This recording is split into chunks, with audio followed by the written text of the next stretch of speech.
Enggak, Bu. Nggak dengar suara saya? Dengar, Bu. Jelas ya. Berarti yang nggak jelas, suaranya Lovita di saya jelas banget. Berarti yang nggak jelas itu berarti sinyalnya kalian ya. Oke, terima kasih buat yang hadir pada perkuliahan pertemuan kelima hari ini. Mata kuliah pengantar ilmu ekonomi. Topik kita hari ini itu adalah permintaan dan penawaran. Permintaan dan penawaran dalam aspek makro. Yang akan kita bahas nanti adalah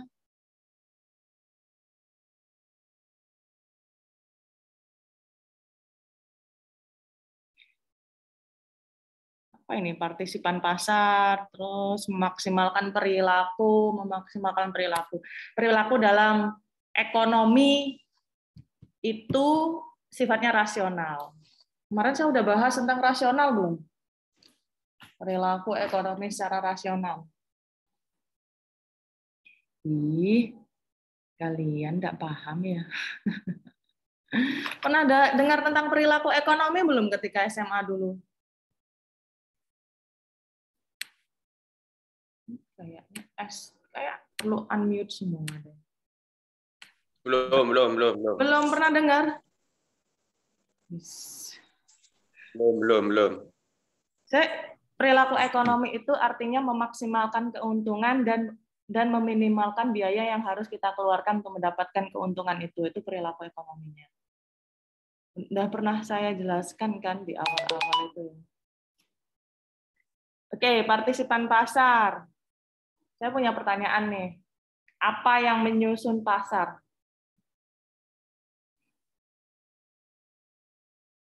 Kemarin ada pasar monopolistik, ada pasar oligopolistik, ada pasar persaingan sempurna, kemudian pembentukan harga yang terjadi secara elastis sempurna, dan pembentukan harga yang tidak elastis sempurna. Sekarang saya punya pertanyaan, apa sih yang menyusun pasar?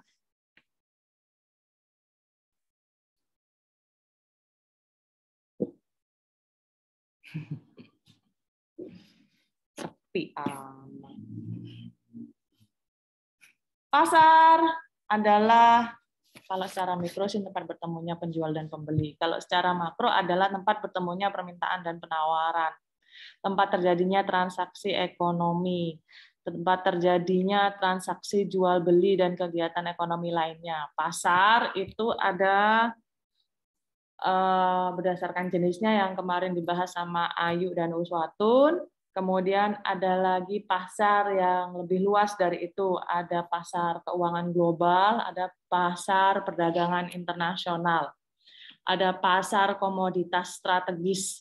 Pasar komoditas strategis berarti yang dijual adalah produk-produk unggulan dari suatu negara. Kalau pasar produk komoditas strategis ini biasanya ada pada pasar perdagangan internasional. Jadi kalau udah ingat kata perdagangan internasional, ingatnya itu ekspor dan impor. Misalnya pasar batu bara ASEAN, pasar batu bara Eropa, pasar batu bara Amerika Serikat atau Amerika Utara. Jadi kebanyakan pasar-pasar yang secara global dan makro yang terdapat pada pasar internasional itu penyebutannya biasanya mengikuti pasar kawasan. Kawasan itu misalnya terdiri atas beberapa negara yang memiliki kedekatan geografis atau teritorial. Misalnya kayak Asia Tenggara, pasar ASEAN, pasar Asia Timur, pasar Asia Selatan, pasar Timur Tengah, pasarnya Afrika, pasarnya Eropa, pasarnya Amerika Utara, pasarnya Amerika Latin. Di pasar batu bara itu misalnya berarti yang dijual adalah komoditas strategis seperti batu bara Indonesia yang dijual ke luar negeri, atau minyak yang dijual, atau minyak goreng Indonesia yang dijual ke negara lain di sekitar ASEAN atau di luar ASEAN. Itu semuanya adalah kegiatan ekonomi, semuanya adalah yang menyusun pasar. Sehingga komposisi pasar bisa terdiri atas kelompok orang, organisasi, asosiasi, terus negara, lainnya lah pokoknya. Kalau makro berarti lebih dari orang per orangan. Nah, pasar ini punya banyak model. Modelnya itu adalah pasar yang liberal, berarti pasar yang pemerintah itu nggak ngatur-ngatur. Jadi semuanya pergerakan barang dan jasa, harga dan barang dan jasa itu ditentukan oleh permintaan dan penawaran di pasar itu sendiri. Pemerintah tidak mengaturnya. Kayak harga minyak goreng sekarang yang tadinya diatur, kemudian oleh pemerintah nggak diatur lagi, diserahkan pada pasar. Akhirnya harganya sesuai dengan berapa banyak stok yang tersedia di pasar. Jika stoknya tidak terlalu banyak, maka harganya cukup tinggi. Jika langka, ya biasanya sangat tinggi, kecuali pemerintah kemudian ikut campur, misalnya dengan mengatur harga eceran tertinggi. Karena harga eceran tertinggi itu dianggap tidak sesuai dengan harga pasar, maka tidak banyak kita temukan minyak goreng atau minyak goreng itu tidak dilepas di pasar. Itu namanya pasar liberal. Pasar ketika harganya diserahkan pada permintaan dan penawaran. Ada lagi pasar sosialis. Pasar sosialis itu berarti harganya diatur oleh pemerintah, terutama untuk produk-produk yang sangat strategis sekali. Misal listrik, bahan bakar fosil ya, kayak bensin, bahan bakar fosil ini banyak ya. Terus apa lagi? Kebanyakan pasar sosialis itu yang main adalah, internet tidak stabil. Pemainnya itu hanyalah beberapa orang saja atau satu orang saja yang ditunjuk oleh negara, dan mereka beroperasinya berdasarkan petunjuk atau instruksi negara. Jadi negara yang menentukan bagaimana suatu produk dibuat, diproduksi, bagaimana, untuk siapa, dan didistribusikan kepada siapa. Itu adalah sosialis. Ada lagi pasar isolasionisme. Pasarnya berdasarkan autarki. Coba kalian lihat ya, kalau sempat di sini sekarang, apa itu autarki. Ataupun pasar gabungan antara neoliberalisme dan sosialisme. Pasar neoliberalisme adalah pemerintah ikut campur tapi tidak terlalu dominan.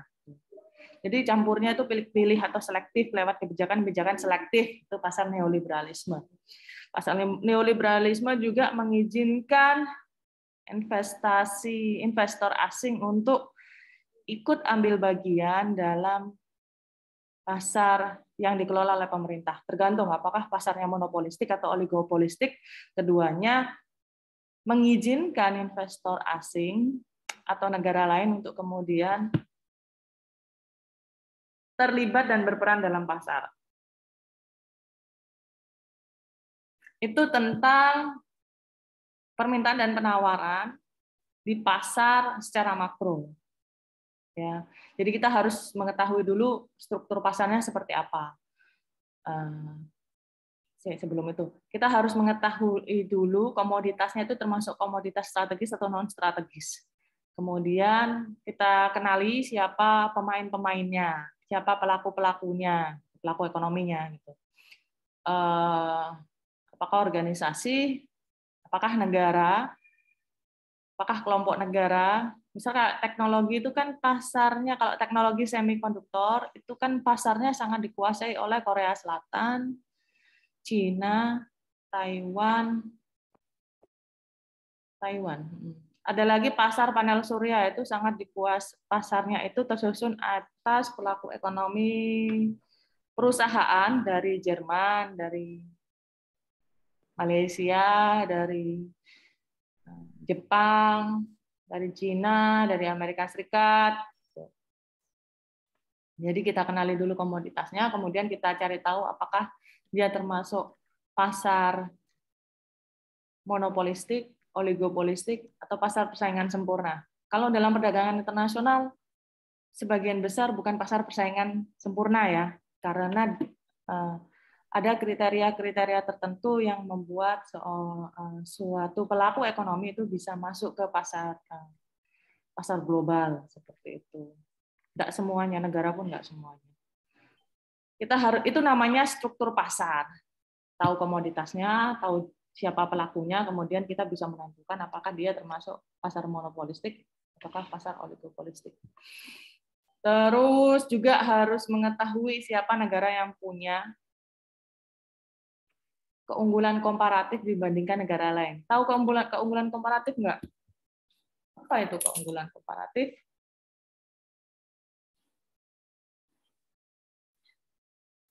Tahu nggak?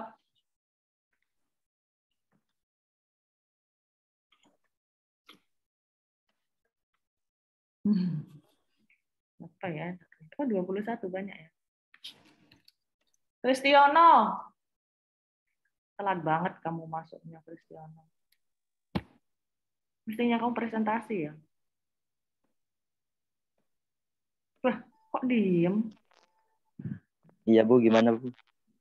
Saya tanya kamu, wes. Iya.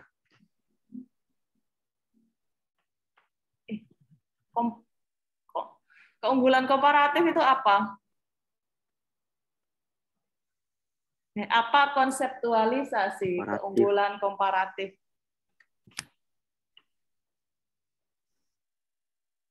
Baru dengar? Enggak baru Iya, dengar kalau kamu. Enggak baru dengar kamu. iya.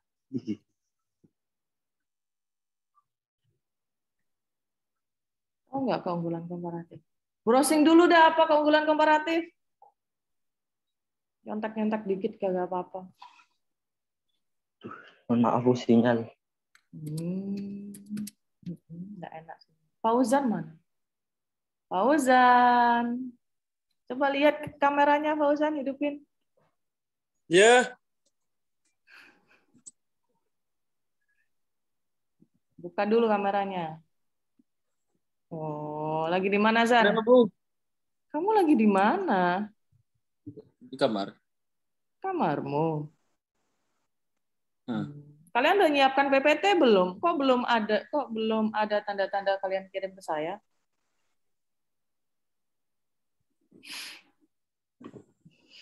Ya udahlah, kalian nggak presentasi juga nggak masalah sih.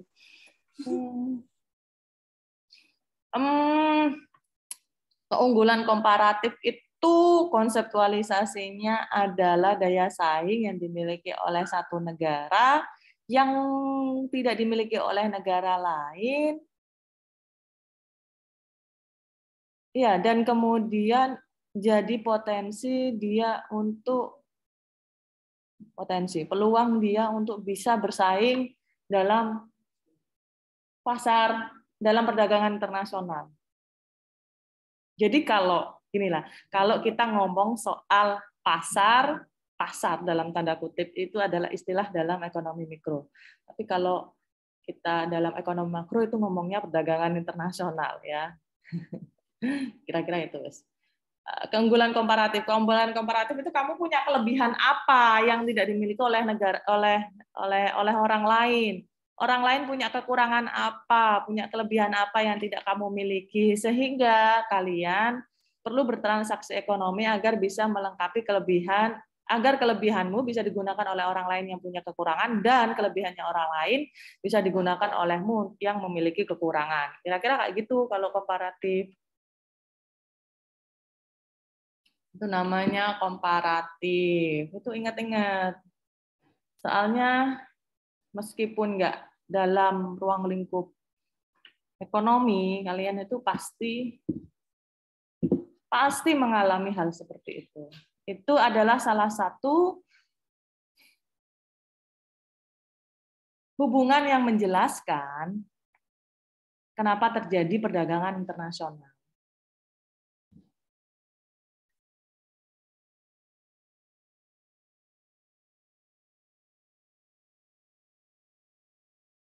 itu tentang jadi karena ada keunggulan komparatif, maka muncul yang namanya permintaan. Saya menyadari bahwa saya daya saing di bidang teknologi, Indonesia di bidang teknologi daya saingnya itu rendah. Maka dan saya menyadari ada negara lain yang memiliki daya saing cukup unggul di bidang teknologi, misalnya Jerman, tergantung si daya saing apa. Kalau mesin itu Cina sama Jerman ya. Kayak mesinnya untuk membaca tes PCR itu dari Jerman, harganya mulai dari 2 miliar. Nah, jadi Indonesia tidak memiliki keunggulan komparatif di bidang dapat membuat mesin yang bisa membaca tes PCR. Jerman memiliki keunggulan komparatif, dia menguasai teknologi dan pengetahuan untuk membuat mesin itu, dan akhirnya bisa membuatnya. Ini yang kemudian menciptakan hubungan, ada permintaan dari Indonesia untuk membeli barang tes PCR itu dari Jerman. Atau dengan kata lain, ada penawaran dari Jerman mesin tes PCR itu kepada Indonesia karena Indonesia tidak memiliki pengetahuan untuk bisa membuat mesinnya. Itu adalah salah satu cara untuk mengenali keunggulan komparatif yang membuat muncul permintaan dan penawaran.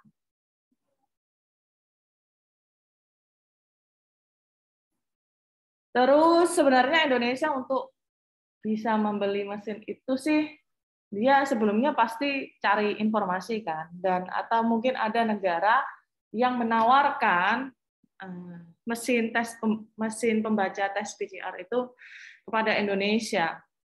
Saya punya pertanyaan.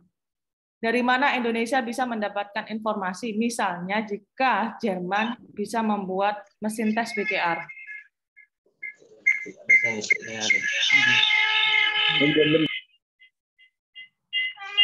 Ali, kamu satu ruangan sama siapa itu? Mana Ali Ridho? Ali.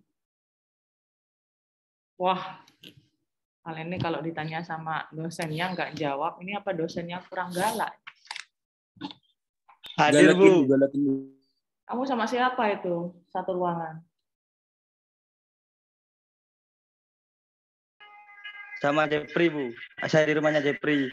Oh, yang Jepri itu suruh mati. Iya, makanya berisik nih gitu. Berarti ada 2 orang dalam satu ruangan menggunakan device masing-masing mendengarkan saya. Makanya suaranya jadi kayak gitu. Suara berisiknya. Saya punya pertanyaan, bagaimana Indonesia tahu kalau misalnya Jerman punya tes pembaca PCR? PCR. Dari mana kira-kira?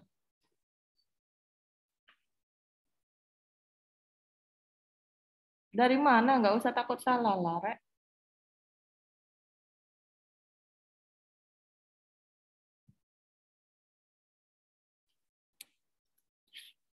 Dari mana coba?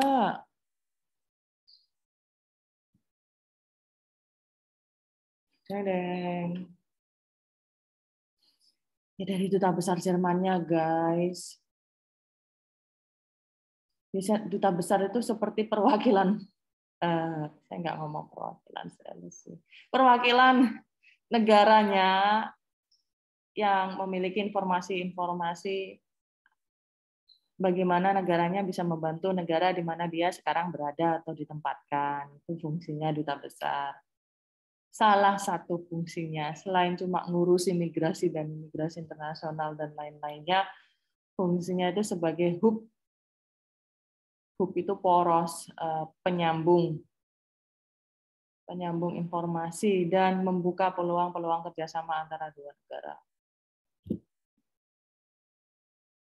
Sehingga duta besar itu, kalau dia berada dalam suatu negara, dia adalah salah satu sumber dari penawaran kerjasama internasional dengan negara di mana dia ditempatkan. Jadi kalau dia duta besar Jerman, dia selalu bisa mengenali apa sih keunggulan negara Jerman dibandingkan negara Indonesia. Apa sih yang dimiliki negara Indonesia tidak dimiliki oleh negara Jerman? Dan peluang kerjasama apa yang bisa kita lakukan dari kondisi yang demikian? Jadi kayak gitu.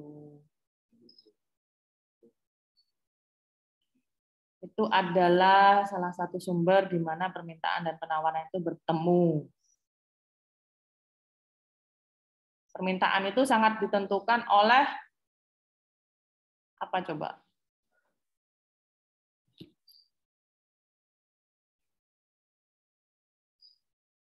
Oleh apa coba? Oleh selera. Selera itu berarti ya oleh selera kan. Selera teknologi, seleranya orang Indonesia itu soal HP itu sangat tinggi loh dibandingkan Vietnam, dibandingkan Thailand, dibandingkan Kamboja dan Myanmar. Seleranya orang Indonesia tuh tinggi banget. Selera fashion sama selera gadget.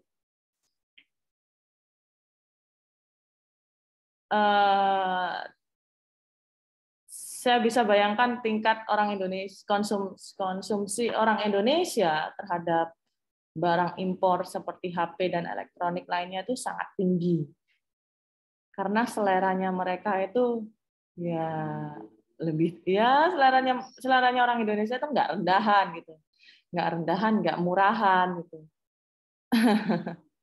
Kalau seleranya murahan pastilah yang laku bukan HP-HP yang sekarang.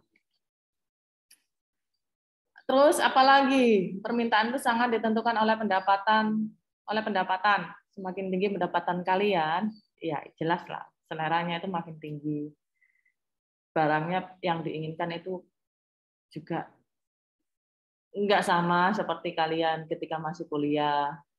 Tuh, pendapatan. Terus kalau di level makro itu permintaannya negara itu sangat dipengaruhi oleh kondisi domestiknya. Dia lagi butuh apa.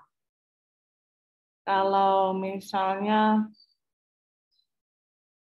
panennya bawang merah gagal di Indonesia, maka dia pasti akan impor. Kayak bulan Lebaran ini itu Indonesia pasti akan banyak impor daging beku, karkas dari Australia. Indonesia itu senang banget impor daging dari Australia. Dia pengimpor pertama dagingnya dari Australia, termasuk sapi hidup dari Australia itu Indonesia. Terutama masa Lebaran ini, masa akhir tahun itu impornya pasti tinggi. Terus impor apa lagi yang tinggi Indonesia ya? Impor HP jelas tinggi sih. Terus apa lagi ya?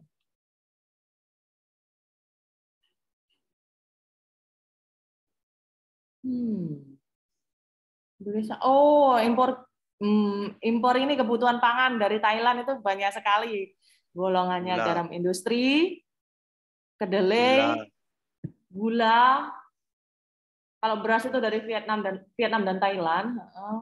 Pokoknya kalau dari Thailand, Indonesia itu impor kebutuhan pangan nomor 1 lah. Nomor 1. Terus apa lagi? Dari Malaysia apa ya?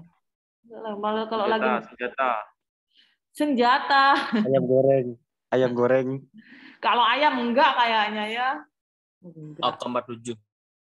Kalau senjata itu mah bukan kebutuhan pangan tuh, itu kebutuhan pertahanan keamanan meskipun kita enggak sedang berperang dengan negara manapun. Impornya Indonesia yang senjata itu tinggal 10 menit nih waktunya. Dari Prancis. Cepet lah kamu gabungnya di tengah-tengah. Lebih cepat lebih baik, Bu. Waktunya, guys. Saya lalu manggil, guys. Info. Terus apa lagi ya? Permintaan dan penawaran. Nah, pokoknya. Kira-kira unsur dari permintaan dan penawaran itu ya, pertama kita harus tahu pasarnya di mana, perdagangan internasional di mana, produk strategisnya apa, dan di mana keunggulan komparatif Indonesia, posisi keunggulan komparatif Indonesia, atau posisi keunggulan komparatif negara lain yang bisa kalian pikirkan terhadap Indonesia. Dari mana penawaran itu berasal dan dari mana permintaan itu berasal, sehingga membentuk yang namanya pasar perdagangan internasional antara Indonesia dengan negara-negara lain. Dan perdagangan internasional itu sangat menentukan profil ekonomi makro Indonesia. Kalau perdagangannya kita terlalu banyak impor, maka jelas ekonomi makronya tidak terlalu baik karena defisit perdagangan, nggak surplus. Kalau ekspornya tinggi baru surplus. Neraca perdagangannya dari tahun ke tahun bagaimana, apakah positif ataukah negatif. Nah, dari semua profil ekonomi makro itu bisa kemudian ditarik kesimpulan bagaimana pertumbuhan ekonomi Indonesia dalam tahun yang berjalan. Gitu kesimpulannya. Ada pertanyaan? Insya Allah tidak, Bu. Iya, kamu nggak baca buku nih. Iya. Gimana sih kalian udah dapat materinya nggak dibaca? Kalau dibaca bingung pasti ada pertanyaan lah. Kenapa malu ta sama teman-temannya? Bertanya itu bukan berarti kalian nggak tahu apa-apa ya. Justru kalau nggak ada pertanyaan tuh saya nggak tahu kalau kalian itu belajar apa enggak. Ibaratkan peribahasa, malu bertanya sesat di jalan. Malah dari dulu peribahasanya itu udah tua itu peribahasa, bosen dengerin. Boyo peribahasa itu yang bagus. Peribahasa yang bagus ini kayak gini. Peribahasa yang bagus ini kayak ini. Dengarkan baik-baik ya. Dengarkan semuanya. Jangan sampai ada yang tidak mendengarkan. Oke. Baik. Gini peribahasa yang bagus. Jika yang kau senangi tidak terjadi, maka senangi saja apa yang sudah terjadi. Paham? Paham. Jika yang kau senangi tidak terjadi, maka senangi saja yang sudah terjadi. Jadi kalau kamu kecewa, berarti ingat-ingat saja hal yang membuat kamu senang. Karena sebenarnya hal yang membuat kamu senang itu lebih banyak daripada hal yang mengecewakanmu. Itu loh intinya. Jangan cuma malu bertanya sesat di jalan. Ya udahlah kalau gitu. Kristiono sama Fauzan nggak ada Ridu ya. Nggak usah presentasi lagi karena kalian telat masuk. Dan saya juga nggak. Saya minggu dulu. Fauzan. Iya Fauzan. Kristiono sama siapa? Kelompoknya. Sama Faris minggu depan. Oh iya sama Faris. Sorry sama Salah. Faris. Faris Saya ada minggu nggak di depan. sini? Ridu Ada Faris ya. Berarti yang minggu depan ya, tolong yang minggu depan nanti standby supaya Saya minggu depan. supaya masuk pemeringkatan. Kalau nggak masuk ya nggak apa-apa sih. Ya udahlah itu saja dari saya. Terima kasih buat udah gabung. Kita akan ketemu lagi minggu depan ya. Makasih buat yang udah ngingetin saya. Assalamualaikum. Terima kasih, Bu. Bu, ada keinginan, Bu.